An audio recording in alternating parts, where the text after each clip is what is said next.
So welcome to this week's Optimum Health Clinic Facebook Live in a ridiculously hot London. I tend to work from home on Wednesdays, and my office at home is at the front of the house where the sun comes in the afternoons. So I'm literally I'm baking, and I'm probably not the only one. Anyway, in this week's video, I wanted to start exploring some of the subtypes in ME chronic fatigue fibromyalgia. And when I say subtypes, this is part of the Optimum Health Clinic model, where we look at what we call predisposing factors. These are things that have generally been happening in our life prior to getting ill, like they're kind of innate characteristics in us, which deplete and weaken our system. So they're often a factor in causing us to get sick, but they're also a factor often in perpetuating the cycle. Like they're things that often get in the way of our path to healing and recovery. So the one I want to talk about today is the helper pattern. And the helper pattern is where we consistently place other people's needs as being more important than our own. So we will, some examples might be pre ME chronic fatigue fibromyalgia, that it's the end of a long day at work and we're absolutely exhausted and our body is saying, go home and rest. And one of our friends calls up and they're having some kind of, supposed life crisis. And it's not a kind of crisis where they desperately, they're not going to survive if you don't go and be there for them. It's a kind of drama in their life that they would like support from, but they are also capable of supporting themselves. And you ignore your own needs and you go there and you support and take care of that person. And effectively what you're doing is you're making their needs as being more important than yours. Or an example on the recovery path might be that you are in need of someone to help with some basic things like shopping. And instead of asking someone else to help you, you find yourself, let's say you discover, ordering food online, and then you find yourself offering to do it for everyone else. So we consistently tend to place other people's needs as being more important than our own needs. So that's what the helper pattern is. I want to say a few words about what's behind the helper pattern and some of the things we can start to do about it. I'll say that some of the feedback from last week was that the shorter videos were preferable, so I'm going to try and keep this to 10 minutes or so. So fundamentally, the helper pattern is an issue of self-worth.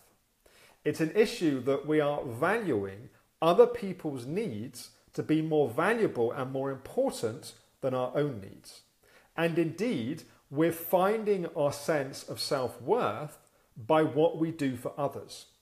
So we're having to be there for others, give to others, support others, to then kind of bolster and earn our sense of self-worth and significance and importance. And it's almost like if we're not doing things for others, if we're not being the one which is supporting and giving to others, we don't have self-worth or self-value outside of that. And so what we want to be able to do is firstly become aware of that issue. If we can see that what we're doing is we're building our value and our self-worth by what we're doing for others, as opposed to our own innate sense of self-worth and self-value, then we can start to do something about that. And we can start to explore that underlying feeling that actually I don't feel enough, or I don't feel good enough, or I don't feel lovable as I am.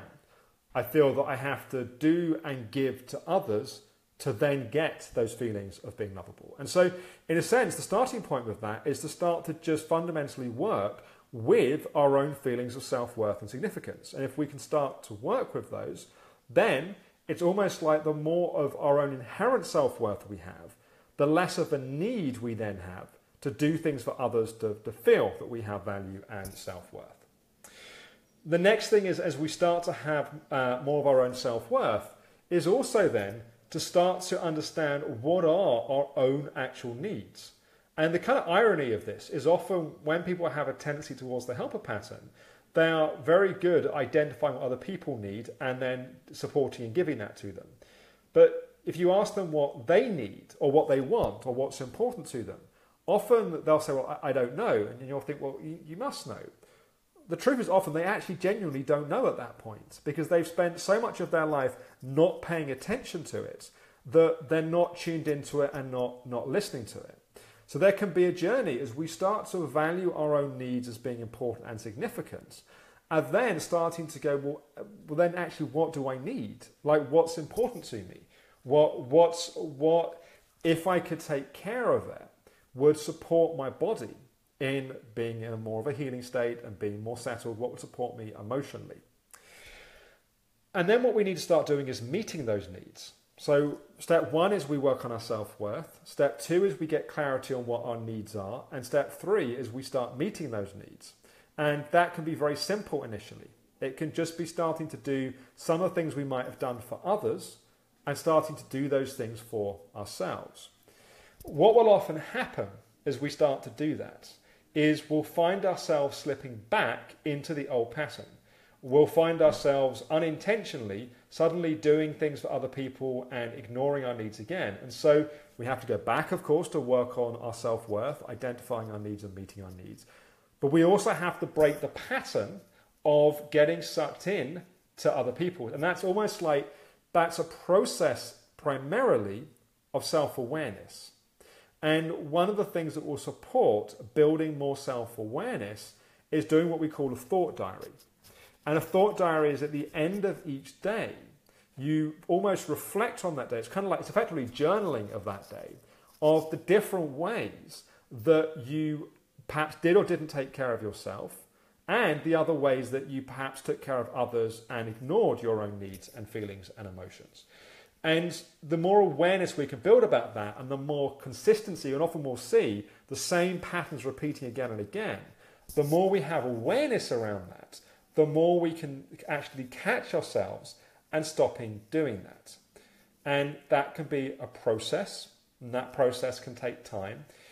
It also takes a lot of gentleness with ourselves in the process.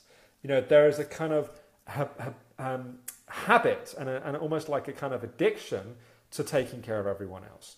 And one of the things that often happens when we have an illness like ME, chronic fatigue or fibromyalgia, is that we're simply unable to do that pattern anymore. And that's often painful and difficult and challenging. The odd thing is that people can sometimes think they've broken the pattern because they're not doing it anymore. And as soon as energy starts to come back, they'll immediately find themselves back in the pattern. And what you realize is it isn't as much that they really work through the pattern, they just physically weren't able to do the pattern. Energy starts to come back and they get sucked back into the pattern more. So it's often late stage 2 and into stage 3 that the helper pattern needs the most work. You know, it's almost like if we've got issues with relationships and we're not in relationship, our relationship issues are not challenged. Then you get into a relationship and suddenly your relationship stuff's up.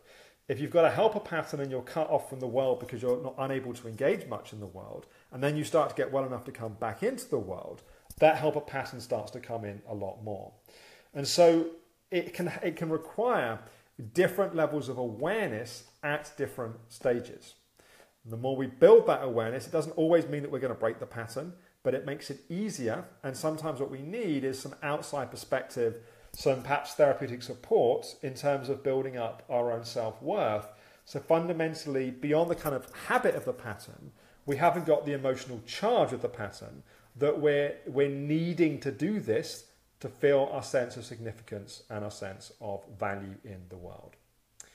So this is obviously, it's a big area. You know, I could do, 3 months of Facebook Lives just on this alone. Hopefully that gives some initial kind of helpful bits to look at.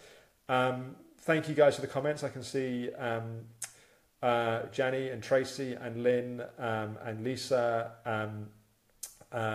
responding, and I'm really glad that you're able to see that you're doing this pattern.